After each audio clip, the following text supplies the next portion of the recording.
Scotland और Ireland के horror folklore में एक सबसे पावरफुल एंटिटी है जिसे कैलिख कहते हैं।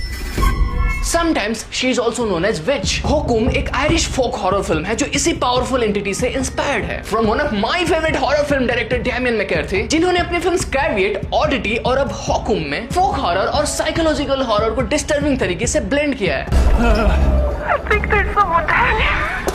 होकुम में 400 साल पुरानी विच होटल के हनीमून रूम्स में लॉक्ड है। इस एंटिटी को फुल्ली एक्सप्लेन नहीं किया गया है, इसलिए she functions more as a composite horror material जो सीक्रेटली सबको ऑब्जर्व करती है and she curses any couple who stays there.